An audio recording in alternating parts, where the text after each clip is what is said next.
Ticket কাটা online অনেক ঝামেলা দেখি, মানে কাটার পরে টিকিট সিলেক্ট করার পর খালি সবসময় শুধু সরি সরি বলে কালোবাজারে বিক্রি করার জন্য আগে থেকে ওরা বুকিং করে আমার মনে হয় রেখে দেয়।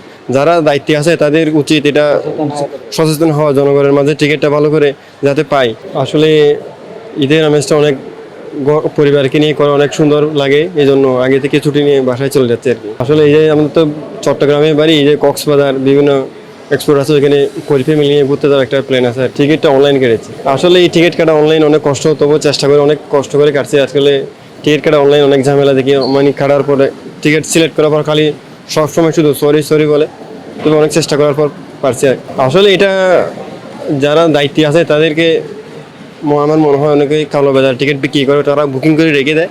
সবসময় আসলে টিকিট পাওয়া খুবই কষ্টের, টাফ ব্যাপার। কারণ আমরা সবসময় আসা যাওয়া করি কিন্তু টিকিট পাওয়া যায় না, কারণ ওরা টিকিটটা কালোবাজারে বিক্রি করার জন্য আগে থেকে ওরা বুকিং করে আমার মনে হয় রেখে দেয়।